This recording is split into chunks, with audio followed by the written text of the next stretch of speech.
Akhirnya, kenapa Yayasan Kerampung disebut-sebut namanya? Iya. Urutan kedua sudah, urutan ketiga sudah, urutan ketiga dan kedua sudah. Yayasan Kerampung belum. Yayasan Dan Kerampung barangkali ini tidak ada harapan gitu ya. Tidak berekspektasi ya, Sudah teman-teman.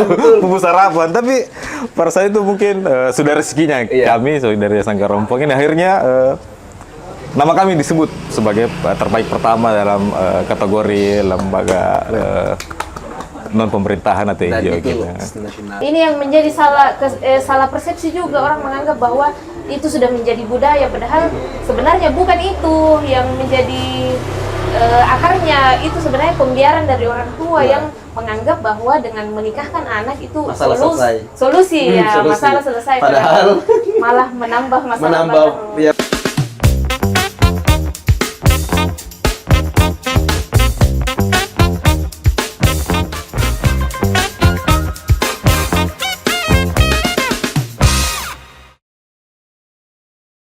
Assalamualaikum warahmatullahi wabarakatuh. Selamat datang kembali di podcast Bersuara, bercerita seputar Aksara dan Karsa, Dinas Perpustakaan dan Karsipan Kabupaten Mamuju.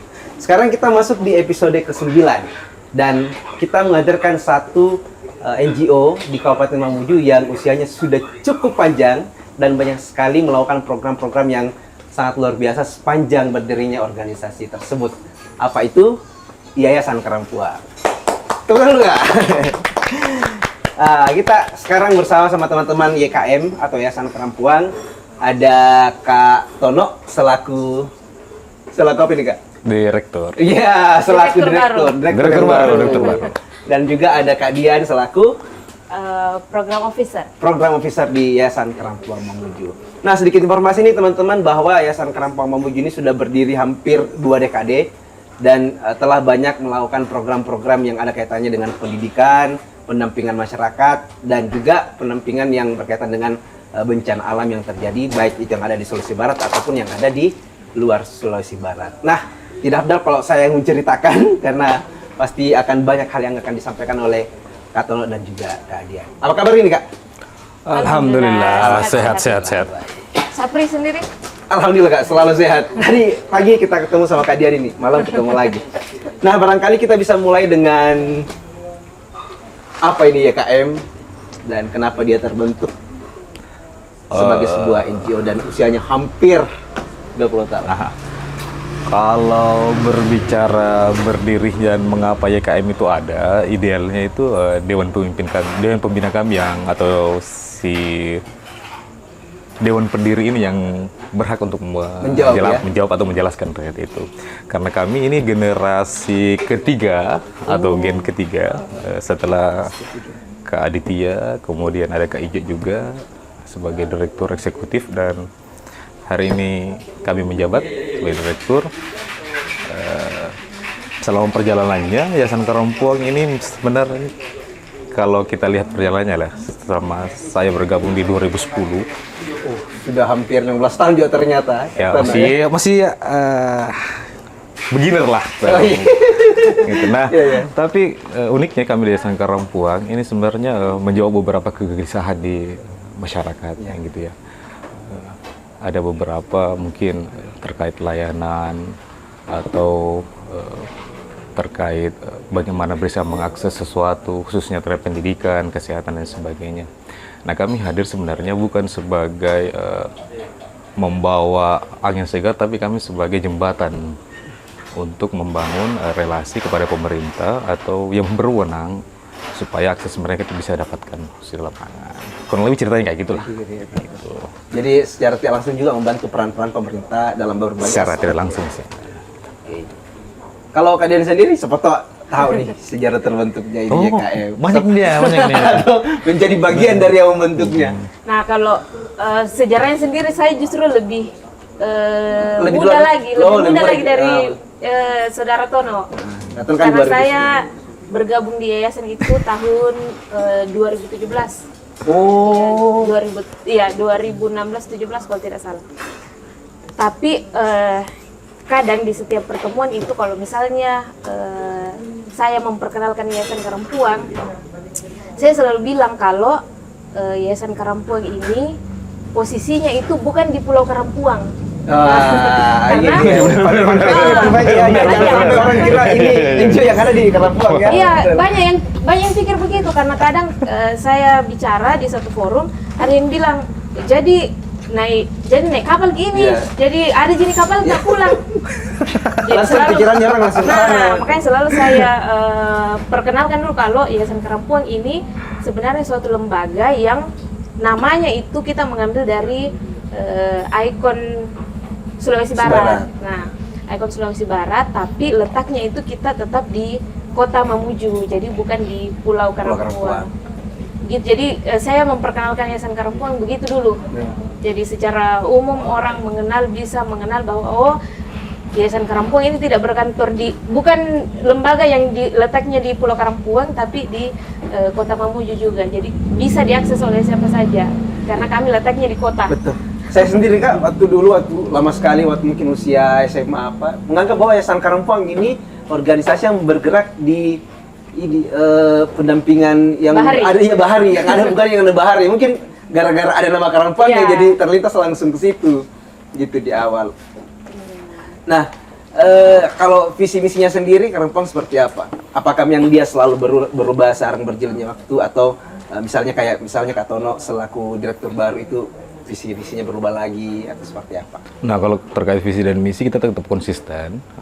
Konsisten dari 20 tahun yang lalu. Paling ada revisi palingan tidak di misi gitu terkait misi itu. Tapi kan kita melihat situasi apa yang terjadi hari ini kayak gitu ya. Apalagi sekarang kan khususnya terkait kita isu nasional kan ada pendidikan, kesehatan. Apalagi kalau kita ini Sulbar ini pendidikan kita masih terdeteksi banyak anak tidak sekolah gitu. Kemudian isu kesehatan juga ada masih kita peringkat kedua tertinggi setelah Papua. Itu dirilis minggu lalu datanya. Kita turun di tahun 2023-24 tapi naik lagi nih 2025 untuk stunting. Itu sih yang menjadi isu kita nanti ke depannya kayak gitu. Pokoknya terkait pemberdayaan, kesetaraan gender itu menjadi pendidikan, kesehatan dan lingkungan juga menjadi fokus kita untuk dari waktu ke waktu kayak gitu. Jadi Lukas ya sebenarnya tidak jauh dari pendidikan, kesehatan, dan perlindungan anak. Perlindungan anak. Pernikahan usia dini, tidak. Nah, itu termasuk juga. Oh, termasuk perlindungan anak ya itu. Jadi semua program yang ada kaitannya dengan itu menjadi bagian yang jadi concernnya Yayasan Karampuang. Nah, sebenarnya kita juga pernah juga bekerja di ekonomi, di pemberdayaan perempuan, kemudian isu lingkungan juga pernah. Jadi skopnya sebenarnya agak luas ya, YKM bisa masuk di berbagai sektor ya. General. Sepanjang itu dapat mengkontribusi untuk pembangunan daerah dari berbagai aspek itu ya YKM bisa masuk gitu. Nah, termasuk juga terkait untuk penanggulangan bencana sih kemarin. Karena kan kalau tidak keliru beberapa tahun yang lalu waktu bencana Palu, YKM kan salah satu NGO yang paling aktif memberikan pendampingan di sana ya kan. Termasuk barangkali di Mamuju kan di daerahnya sendiri. Memang juga.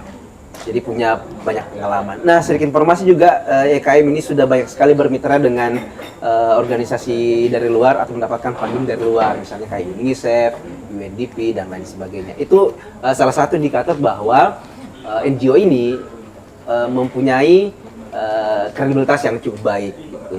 Sehingga dia bisa selalu mendapatkan funding ya kan. Karena ada NGO yang umurnya tidak panjang karena begitu tidak trust, fundingnya tidak trust lagi untuk melanjutkan kegiatan-kegiatannya. Nah, kemarin itu saya lihat juga YKM dapat prestasi nih dari pemerintah nasional. Bisa mungkin cerita itu atau prestasi-prestasi yang diraih oleh YKM. Nah, pada saat itu kita sempat berdiskusi terkait SMDGs Award ya. MDGs awalnya kan MDGs ke awalnya kan kemudian berubah jadi SDGs Millennium Development Goals, kemudian berubah dari waktu ke waktu berubah jadi SDGs Sustainable Development Goals. Nah, awalnya kita usulkan program, ada informasi awalnya ya dari teman-teman Bapeda Provinsi, sekarang berubah nama menjadi Baperida. Nah, informasi bahwa akan ada semacam kayak kontestan begitu lah terkait baik itu lembaga pemerintah, NGO dan sebagainya kayak gitu. Nah, kita sepakat untuk membawa nama Yayasan Karampung nih. Kapan lagi nih kita sebagai NGO lokal di Sulawesi Barat bisa bersaing dengan teman-teman NGO yang ada di level nasional kayak gitu. Akhirnya kita berumbuk, diskusi panjang dan mengusulkan beberapa program yang kita masukkan untuk mendapatkan penghargaan SDGs ini. SDGs Award itu. Akhirnya darinya waktu berapa lama, ada sekitar 2 bulan sampai 3 bulan kita berdiskusi panjang, akhirnya kita dapat putuskan ada layanan pada saat terjadi gempa bumi dan tsunami yang ada di Palu, Sulawesi Tengah gitu. Jadi kita akan bukan akan ya, tapi kita sepakat untuk mengusulkan dan terkait sistem relasi pencatatan dokumen terpadu, khususnya untuk layanan anak. Dari skema yang kita buat di layanan yang ada di Sulawesi Tengah, itu tidak luput dari dukungan atau supporting dari senior-senior kami juga. Dapat juga sebut namanya, Dik? Nggak apa-apa. Itu ada mulai dari kanda kami, Kan Heru Sagena juga sebagai supporting system kami yang selalu mendukung kami dalam setiap kegiatan. Kemudian juga ada Pak Zaki Akbar, pada saat itu beliau menjadi konsultan dari UNICEF gitu, untuk program UNICEF di Sulawesi Tengah. Kemudian beberapa kemudian juga ada Kanda Fahri Yusuf, juga, beliau juga sebagai supporting system kami, dan almarhum Pak Peter. Sekarang beliau telah berpulang ya, beliau. Tapi jasa-jasanya selalu kami ingat. Nah, perjalanan itu kan pada saat itu Kak Ija masih jadi direktur pada saat itu. Beliau presentase di depan panelis mengaitkan dengan program-program yang telah kita laksanakan di Sulawesi Tengah. Sempat menjadi deg-degan ya, kita bisa masuk atau tidak ini, itu ceritanya. Ya, karena saingannya lembaga lembaga yang tempatnya itu, tempat bekerjanya mereka memang di pusat. Sementara kami di level satu-satunya lembaga yang ikut, yang posisinya itu di daerah. Itu menjadi membuat kami deg-degan. Tapi satu waktu, saat sebelum pengumuman, kami dapat email dan notifikasi, dapat email dan WhatsApp dari teman-teman panitia penyelenggara. Selamat teman-teman masuk nominasi untuk bisa presentasi langsung di depan panelis kayak gitu ya. Akhirnya Kak Igi pada saat itu di Jakarta, beliau presentasi dan seterusnya. Selang beberapa minggu kemudian, akhirnya diumumkan lah. Kita diundang, tapi pada saat pengumuman gitu kita diundang, tapi belum tahu kita juara 1 atau belum ya. Kita diundang ke sana pas pada saat pengumuman. Nah, akhirnya kenapa Yayasan Karampung disebut-sebut namanya? Urutan kedua sudah, urutan ketiga sudah, urutan ketiga dan kedua sudah. Yayasan Karampung belum. Yayasan Karampung itu tidak ada harapan gitu ya. Sudah pupus harapan, tapi pada saat itu mungkin sudah rezekinya kami dari Yayasan Karampung ini akhirnya nama kami disebut sebagai terbaik pertama dalam kategori lembaga non pemerintahan atau NGO gitu. Nasional. Nah, itu segi nasional. Sebenarnya ini penghargaan kedua kami karena di tahun 2012 itu pernah kami juga dapat MDGs, pada saat itu masih MDGs untuk kategori pendidikan usia anak ya. Iya. Pada saat itu juga sih itu namanya PAUD HI, pengembangan anak usia dini holistik integratif. Itu nama lokalnya di sini kita namakan SIOLAS. Jadi SIOLA itu stimulasi, intervensi, optimalisasi layanan anak. Itu di tahun 2012. Nah, itu menjadi prestasi kami yang sangat luar biasa pada saat itu, sehingga kami sempat rayakan ya sama-sama, kita undang teman-teman gitu. Kayak kita sebagai NGO lokal ini berhasil loh menasional kayak gitu. Jadi jadi sekarang ini Yayasan Karampung kita tidak bisa anggap lagi sebagai NGO yang hanya ada di Sulawesi Barat, di Kabupaten Mamuju ya. Ini NGO nasional ini yang kebetulan berkantor di Mamuju gitu. Nah, sebenarnya ini sebenarnya menjadi cerita unik ya. Jadi sebenarnya kita ini sebelum dapat MDGs, kita sudah sebenarnya teman-teman di Karampung ini sudah merajalela ke beberapa wilayah daerah kayak gitu. Kayak kemarin teman-teman dia teman Dian ini sempat ke Aceh gitu. Melatih beberapa, terus dia sempat melatih beberapa fasilitator nasional ya. Kita jadi fasilitator nasional untuk melatih beberapa kabupaten dan provinsi yang ada di Pulau Jawa, Sumatera, dan termasuk NTT ya kemarin itu. Ya, NTT Papua. Sangat luar biasa sekali. Sampai Papua ya gitu. Pokoknya dari Sabang sampai ke Merauke lah. Ya, Jadi walaupun nggak semua. wajar, sangat-sangat wajar kalau misalnya teman-teman dari YKM mendapatkan prestasi itu, penghargaan itu, karena itu konsistensi yang dilakukan sama teman-teman YKM dalam rentan waktu yang sudah hampir 2 dekade, dan memang punya program-program andalan dan otentik itu lahir dari Yayasan Karampuang, Kak Eri. Iya, betul. Yang saya dengar itu kemudian diadopsi di beberapa tempat dengan mungkin dimodifikasi, tapi itu otentik lahir dari Yayasan Karampuang. Itu juga barangkali satu nilai jual, nilai lebih dari Yayasan Karampuang itu sendiri. Jadi sekali lagi nih ya, kita perlu underline ini. Yayasan Karampuang itu NGO nasional, jadi kita beruntung sekali di podcast ini menghadirkan Amin. Yayasan Karampuang untuk kita ambil ilmunya. Jadi Tapi teman-teman bisa dapat sekali ilmunya. lagi nih, itu sempurna perjalanan kan kepada periode sebelumnya ya. Kita mungkin garis bawahi juga selain itu progres dan berdirinya awal Yayasan Karampuang itu perlu stressing juga. Bahwa yayasan ini berdiri dari para pemuda-pemuda yang peduli akan ingin berkembangnya daerah kita. Gitu. Ada Kak Aditya dan Kak Ija gitu. Halo Kak, mungkin Kak Aditya atau Kak Ija sempat nonton nanti ya. Jadi sangat luar biasa sekali karena itu berawal dari keresahan pemuda seperti yang disampaikan tadi. Kemudian yang terjadi di Yayasan Karampuang, dan ini jarang terjadi di beberapa organisasi, adalah regenerasi. Atau ini regenerasi ketiga ya, yang menjabat diamanahkan untuk jadi direktur dan program officer. Nah, yang terjadi justru di banyak tempat itu Kak, kenapa dia kemudian mati? Karena one man show, kadang ketika ketuanya sudah atau direkturnya sudah berhenti organisasi tidak jalan karena tidak ada regenerasi. Itu juga mungkin barangkali yang menjaga yayasan sampai hari ini bisa hidup, masih eksis gitu. Tapi kalau ini kita spill jauh ke dapurnya, ini bagaimana itu memanage di dalam itu kan kita tahu bahwa organisasi terdiri dari banyak orang, banyak kepala, banyak ide, iya. Tapi bisa jadi banyak kepala karena banyak ide, pasti ada yang tidak selalu ketemu. Itu bagaimana kira-kira biasa? Sepanjang perjalanan kami berorganisasi jadi ria. pelajaran juga sama teman-teman yang merintis organisasi. Iya, sepanjang perjalanan kami berorganisasi ria atau berkarampuang ria di tempat kami itu regenerasi sangat penting ya. Jadi ada jabatan bergulir. Gitu. Setiap ada program kita membuat tim ad hoc. Nah, tim ad hoc ini yang akan eksekusi program yang ada di lapangan. Gitu. Jadi tim ad hoc ini kita bentuk lagi, ada strukturnya, ada program manager, ada program officer, sama admin atau finance dan admin, staff admin di bawahnya.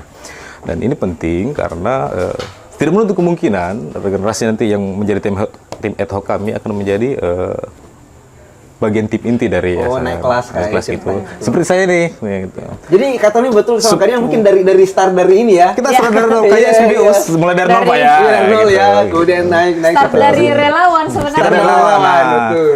Relawan. Kalau saya sih awalnya itu relawan jadi asisten dokter pada saat itu. Iya. Itu zaman-zaman 2010. Asisten dokter? Asisten dokter, maksudnya asisten dokter. Ini jangan kaget ya, asisten dokter itu. Jadi targetnya panggil-panggil pasien gitu. Pasien atas nama Pak Safri, kita silakan masuk. Nah, gitu. Bukan asisten dokter yang mencatat, buat resep bukan, tapi kita panggil tugas manggil-manggil kayak begitu ya, saat itu. Dan sampai sekarang itu masih kita tekankan kepada teman-teman supaya sehingga organisasi kami atau Yayasan Karampuang ini tetap selalu bersinar gitu. Karena kita kuat, maka kita akan bersinar. Iya.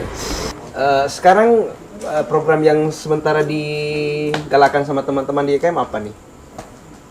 Kalau sekarang kita kerjasama dengan Mubadala Energi. Mubadala Energi ini ibaratnya Pertamina dari Dubai gitu ya. Oh, Pertamina dari Dubai.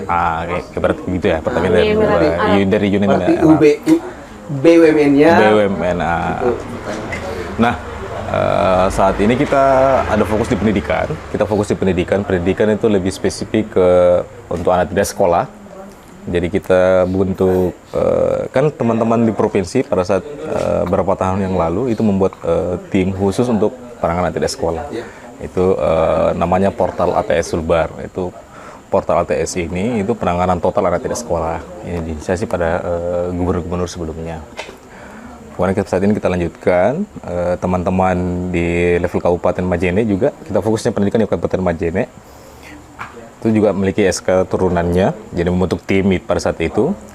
tim portal ATS level kabupaten, kemudian sampai di desa. Nah, kami memberikan penguatan bahwa hanya bukan sekedar level kabupaten yang mengurusi anak tidak sekolah, tapi kita semua di seluruh lapisan masyarakat itu mengurusi anak tidak sekolah sebagai kewajiban kita sebagai warga negara Indonesia kan gitu. Pasal 33 ya kalau tidak salah.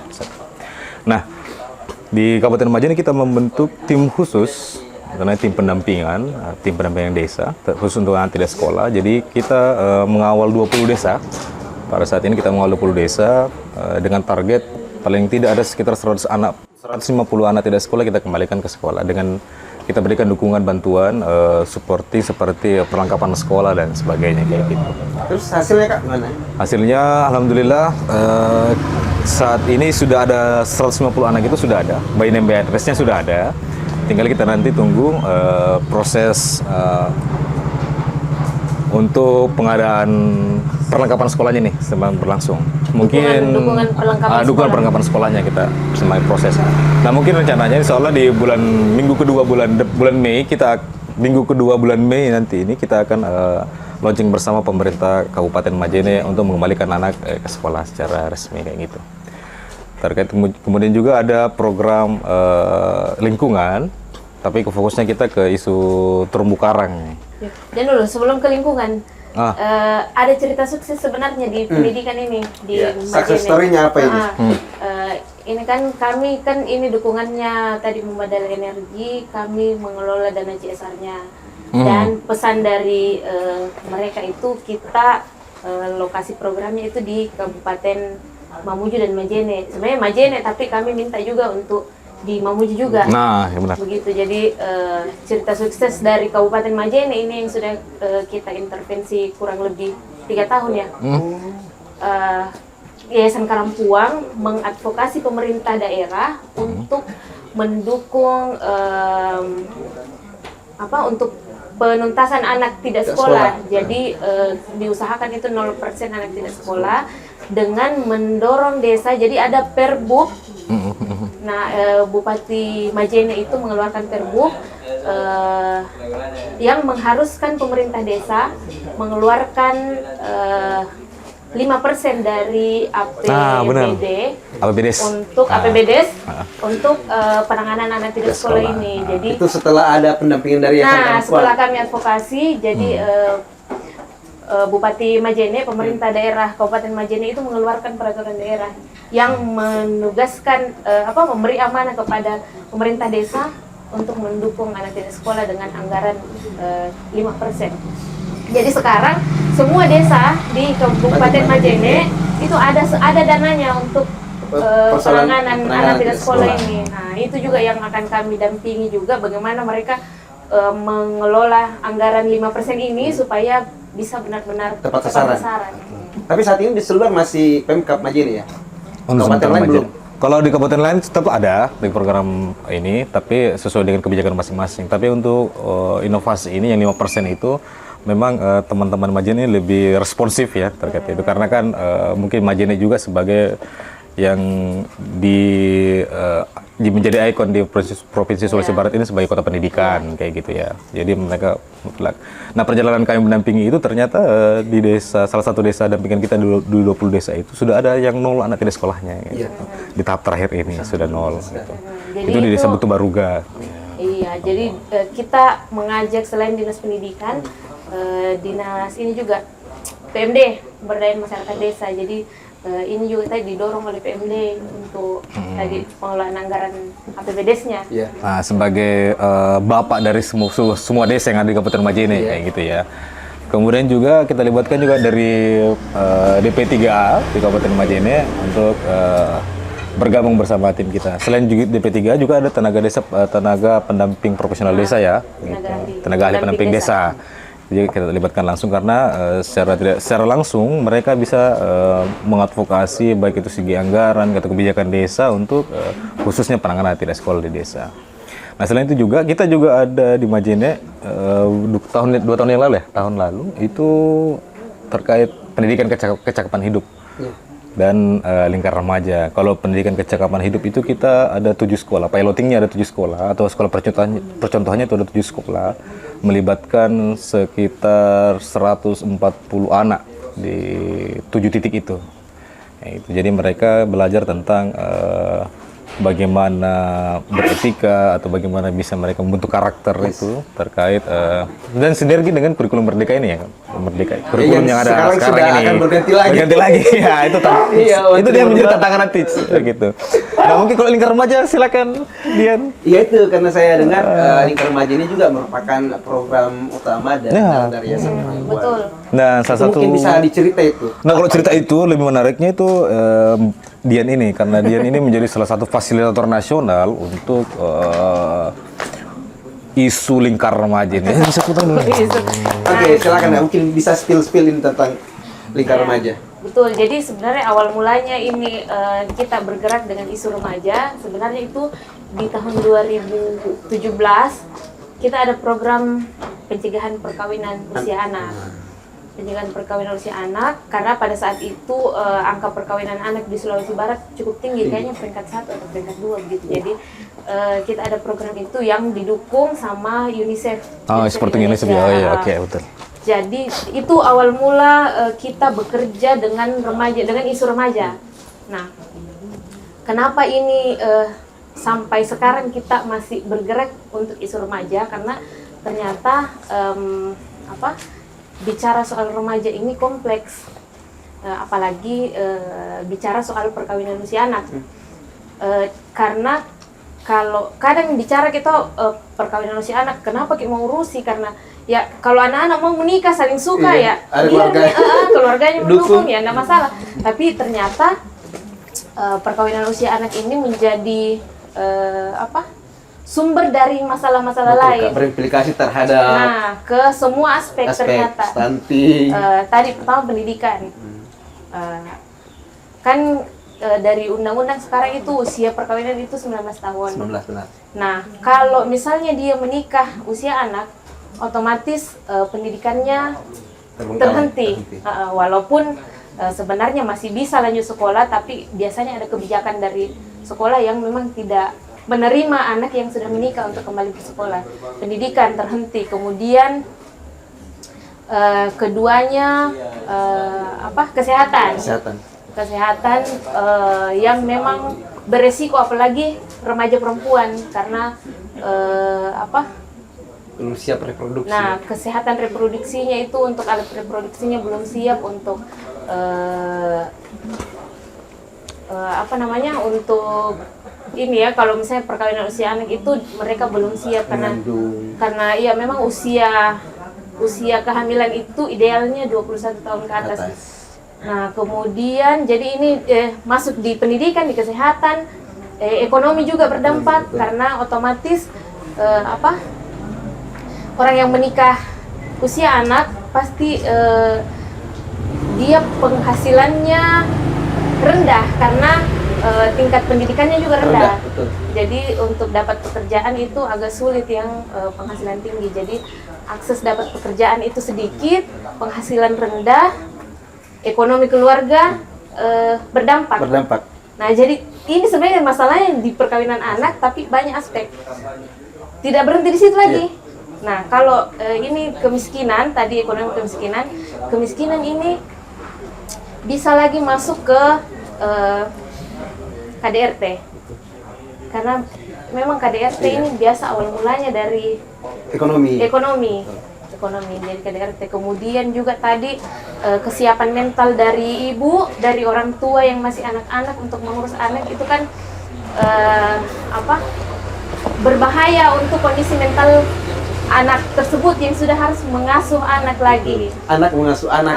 Jadi sebenarnya ini isu perkawinan anak yang menjadi fokusnya kita. Kenapa remaja ini yang sampai sekarang kita masih fokus mendampingi atau bekerja dengan remaja.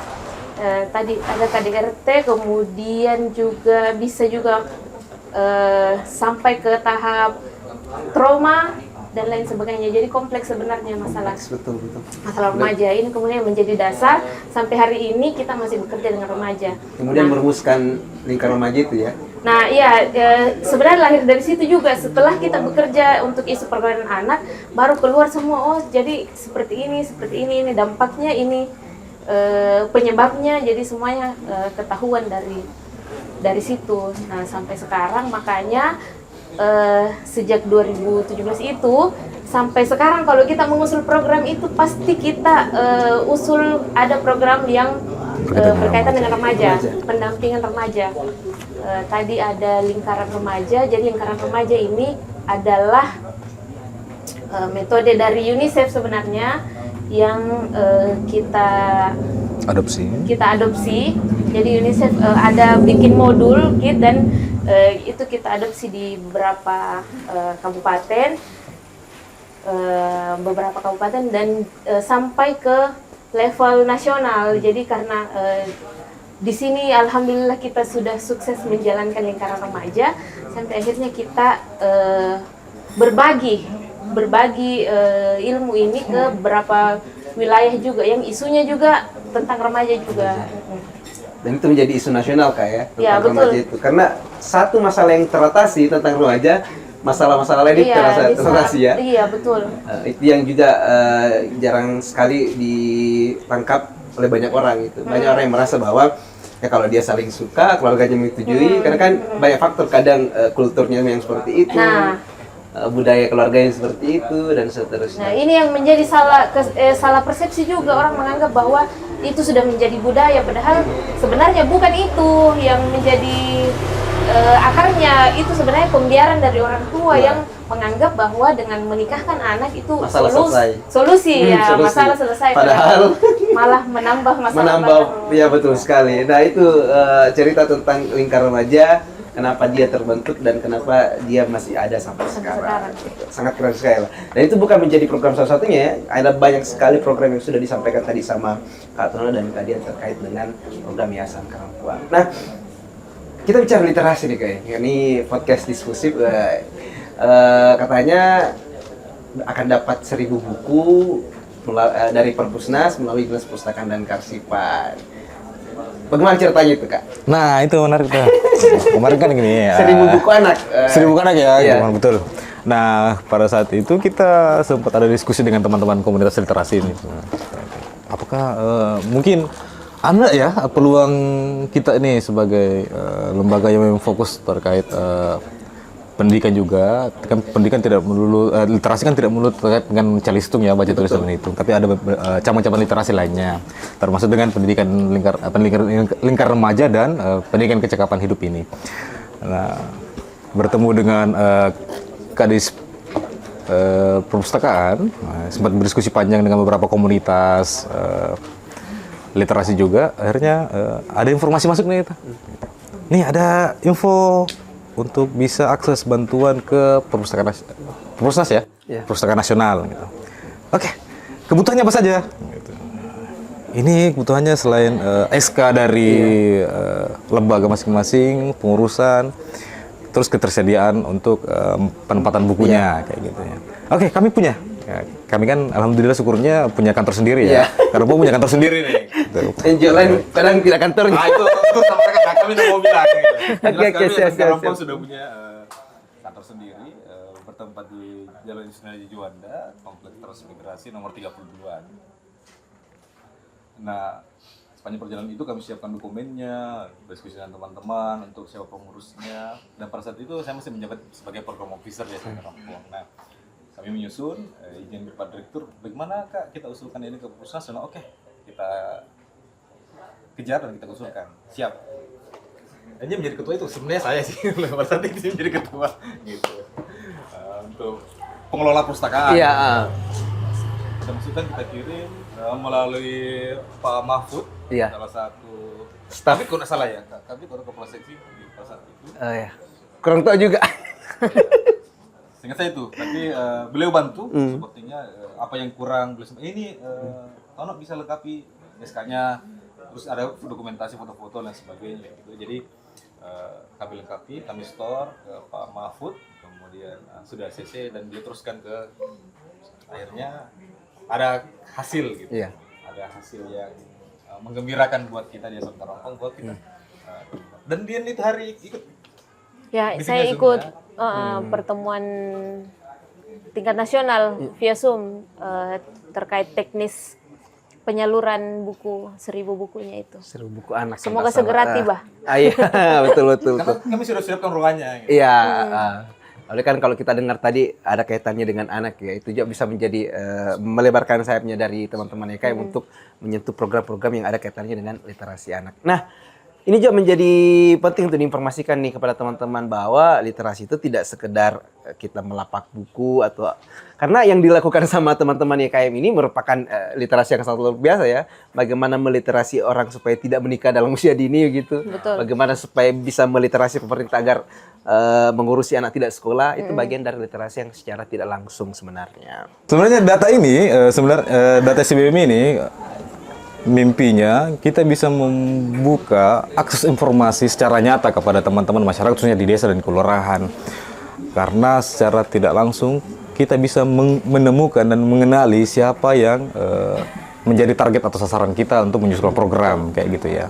Karena roh dari SIPBM ini karena data membuka mata kita untuk mengetahui siapa saja yang menjadi sasaran kita ke depannya, siapa menjadi korban dari terkait hal-hal yang menjadi gap atau semacam persoalan yang ada di desa, kemudian juga membuka pemikiran kita bagaimana supaya kita bisa harus melakukan apa terkait data ini kan kayak gitu. Jadi ada tagline-nya, data apa tadi? Membuka Data mata, membuka hati, dan membuka pikiran kita kayak gitu. Jadi mungkin jadi tagline besarnya. Jadi inilah tagline kita bikin bersama mulai dari teman-teman Poliwali. Sebenarnya SBM ini menjadi kebijakan nasional di Permendes, di Kementerian Desa gitu. Itu mimpi kita. Sudah diadopsi ke nasional. Sudah diadopsi ke nasional kayak Sangat gitu. luar biasa sekali ya. Awalnya SBM ini dalam bentuk kertas gitu ya. Kertas. Oh, sekarang mungkin dalam bentuk Digital. Digital. Dan itu jadi itu mimpi berapa tahun jenjang itu menjadi akhirnya terwujud juga gitu, alhamdulillah. Dan servernya sudah berada di Kemendesa dan bisa diadopsi oleh teman-teman provinsi dan kabupaten. Dan alhamdulillah di Sulbar ini teman-teman di provinsi di Dinas Kominfo sudah ada, di Mamuju juga sudah ada, ya, dan di kabupaten-kabupaten lain juga sudah ada Sulbar. Karena tapi perlu digarisbawahi juga data bukan hanya sekedar data yang akan diarsipkan, tapi bagaimana kita data ini menjadi sebuah inovasi atau batu loncatan awal untuk mengetahui kesenjangan yang ada di masyarakat kayak gitu. Sebenarnya kalau SIPBM ini dimanfaatkan dengan baik, sebenarnya program ini bisa tepat sasaran sebenarnya di usulannya karena ada data apa yang kurang, kurang. Jadi sebenarnya pemerintah sudah cukup bisa menyusun program yang tepat sasaran kalau data SIPBM ini benar-benar dipakai Kak ya. Iya. Betul. Kan ini data by name by address ya. Jadi terhimpun semua data perorangan itu dan itu jadi salah satu pembangunan yang lebih terukur, lebih terarah. Yang sampai kita membangun sesuatu yang sebenarnya tidak dibutuhkan.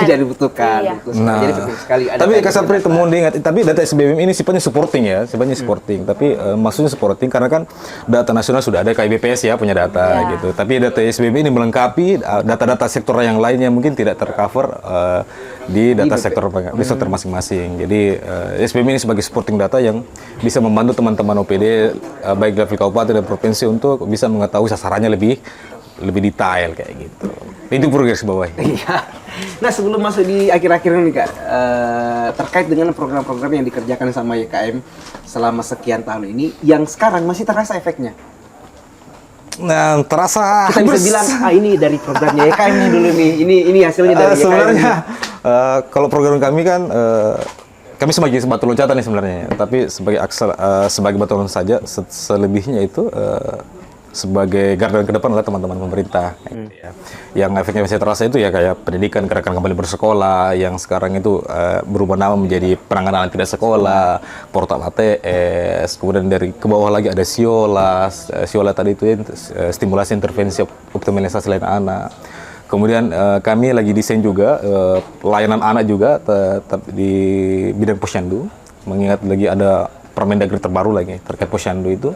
Jadi posyandu sekarang ini sudah harus melayani bukan hanya kesehatan saja, tapi juga ada pendidikan dan perpustakaan. Ya. Literasi itu juga ada tuh. Kalau di urusan remaja masih ada ya? Oh itu juga masih ada. Masih ada. Nah, Nah, Kira-kira ini dulu diintervensi sama ibu-ibu Kadian dulu, remaja, dan ibu sekarang tapi masih ada efeknya punya ini. jiwa remaja yang sangat kuat ini. ibu-ibu. Oh bukan ya? Atau Ibu-ibunya misalnya- remaja. Ada yang difasilitasi sama Kadian dulu waktu Oh, remaja, banyak, sekarang ternyata sudah bisa memfasilitasi Regenerasi juga remaja banyak nih. lain kayak gitu.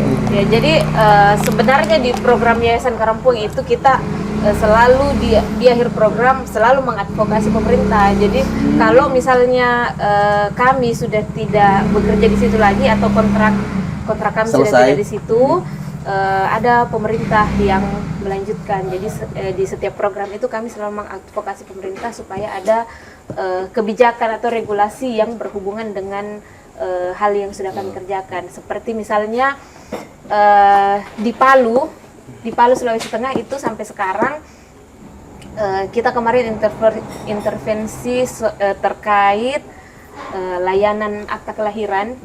Layanan akta kelahiran itu yang berbasis online di desa dan di fasilitas kesehatan. Jadi orang sudah bisa mengakses akta kelahiran, tidak harus lagi antri ke Capil. Sudah bisa diakses, sudah bisa langsung dilayani di fasilitas kesehatan, di puskesmas, di rumah sakit. Poskesdes, Jadi rumah ini sakit gitu. kita waktu di Palu kemarin kita bekerja sama dengan beberapa layanan kesehatan dan juga pemerintah desa dan kelurahan. Dan itu alhamdulillahnya masih berjalan sampai sekarang. Jadi Palu di kota Palu itu jadi cukup minim untuk dia hampir 100% layanan kepemilikan akta kelahiran di sana. Ini dari dampingan kami dulu di tahun 2019 2020 waktu bencana. Ya pasca gempa itu kan Iya. masih Palu 2018 kan? Ya. Iya. Nah, kemudian terkait remaja itu jadi di Palu juga itu masih berjalan. Jadi kita juga pendampingan remaja di Palu dan alhamdulillahnya teman-teman fasilitator juga masih fokus di sana untuk isu-isu remaja. Di sini juga di Mamuju juga masih ada beberapa komunitas, karena kami juga melibatkan komunitas di pendampingan sebagai fasilitator remaja itu masih jalan untuk isu remaja ini. Dan itu terasa sekali Kak sampai sekarang. Iya betul. Dan kita sangat bersyukurin atas kehadirannya IKM dengan berbagai program yang dicanangkan, karena ya kita tidak bisa selalu berharap kepada pemerintah sepenuhnya ya. Masyarakat harus memberikan supporting system, baik itu dalam bentuk NGO atau seperti apa, supaya kehidupan yang lebih baik ini kita bisa capai sama-sama. Nah, kita masuk di sesi akhir nih Kak.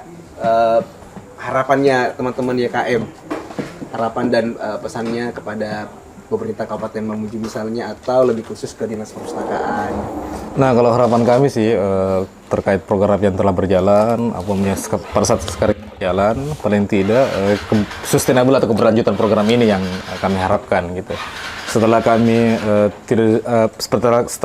seperti tadi dikatakan sama Dian, bahwa setelah kami program setelah selesai, sudah ada satu contoh atau dua atau tiga contoh dari desa yang telah kita buat atau model desa, itu mungkin bisa diadopsi ke desa-desa lain atau kelurahan lain kayak gitu, dengan metode mungkin menggunakan APBD atau dan seterusnya kayak gitu.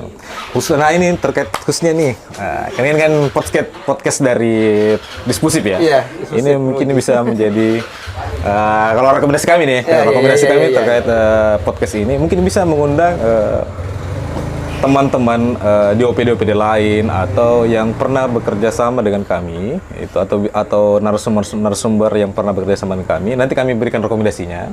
Itu mungkin bisa diajak berbicara terkait program yang pernah berjalan seperti Siola kayak gitu, kemudian gerakan kembali bersekolah. Kita di Mamuju pernah dapat rekor muri gitu ya. 3.000 anak dikembalikan ke sekolah secara Ini serentak. bagian dari prestasi juga ini yang ternyata tidak disebut di awal. Kita di dalam proses itu kita berkolaborasi bukan hanya dari pemerintah, teman-teman Polri, dari kepolisian juga ikut. Lanjut tadi yang Rekomendasi, masalah iya. bukan Oke. keterlibatan polisi tahun berapa tuh? Itu 2015 juga ada, 2017 juga ada. Nah, keterlibatan polisi untuk penanganan anak tidak sekolah. Jadi sebenarnya pada saat itu banyak yang berpikir kalau kenapa sih polisi ikut ikut andil, ikut urusi anak tidak sekolah. Padahal pada saat itu pikirannya Pak Kapolres, Pak Eko Wagianto pada saat itu, beliau berpikir bahwa kalau anak tidak sekolah, tidak diurusi hari ini, maka mereka yang akan memenuhi penjara di tahun-tahun mendatang. Makanya beliau fokus pada saat itu untuk menangani anak tidak sekolah, dan kerja-kerja itu akhirnya kita dapat rekor muri pada tahun itu. 2016 itu rekomendasinya. Gitu ya, artinya kita memang tidak selalu melihat segala sesuatu hitam putih gitu, dan atau segala melihat sesuatu hari negatif, ini, selalu ada hal-hal baik di sebalik. Nah, di Yayasan Karampuan juga itu ada satu aturan yang barangkali juga ini menjadi pionir dari NGO-NGO yang lain. Kalau di YKM itu sudah bikin yang namanya PEPS. Iya. Bukan jenis minumannya. PEPS ini ada aturan khususnya. Bisa mungkin diceritakan lebih jauh tentang itu. Ya, jadi di Yayasan Karampuan itu sebenarnya kita punya kebijakan PEPS.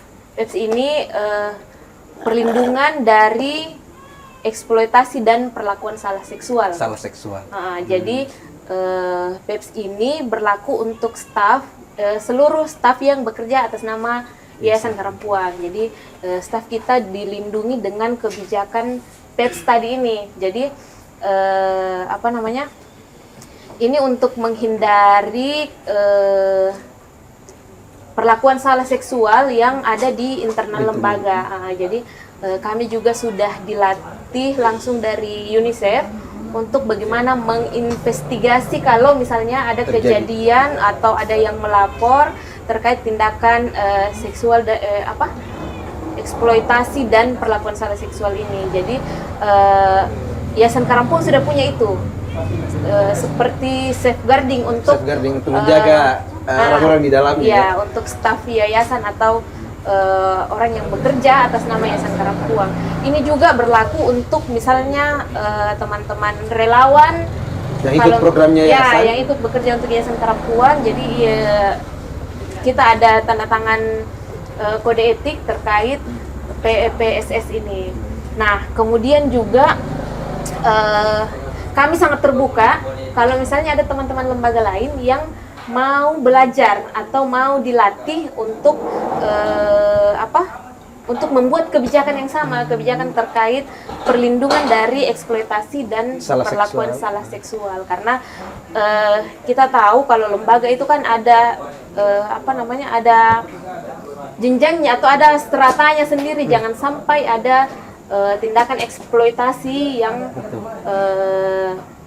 ada di lembaga, jadi ini yang dihindari. Jadi, satu Kak, contoh kasus yang menyangkut soal itu. Kira-kira dalam konteks seperti apa? Nah, kalau misalnya kalau di Yayasan Karampuan itu belum, semoga tidak ada ya. Tapi banyak kasus di lembaga NGO di Indonesia yang stafnya itu mendapat eksploitasi dari atasan. Contoh ya. Saya sebagai direktur nih ya. Terus misal saya sebagai direktur ya. Ini Dian sebagai program besar saya atau bisa jangan saya nih. Atau yang lain lah. Atau ada saya. Oh, iya. Kak Safri ini sebagai penerima bantuan, penerima manfaat dari Yayasan Karampuan. Ini contoh. Safri mau dapat bantuan dari yayasan, dari Karampuan? Ya, boleh Pak. Tapi ada syaratnya. Apa syaratnya itu Pak? Nah, syaratnya itu gini. Terkait pintu masuk itu. Jadi memanfaatkan jabatan atau otoritasnya mereka untuk melakukan hal-hal yang abnormal kayak gitu ya. Kemudian kalau sanksinya seperti apa? Misalnya kalau ini kita berharap tidak ada ya. Tapi kalau misalnya terjadi dari kebijakan itu sanksinya apa? Jadi sebenarnya zero toleran. Jadi tidak ada toleransi sama sekali. Tidak ada kebijakan terkait. Langsung kami cut, putus kontrak. Terus pelaporan. Kalau misalnya dia sudah masuk ke kriminal, berarti pelecehan, di referral ke kepolisiannya, tindakan pidana.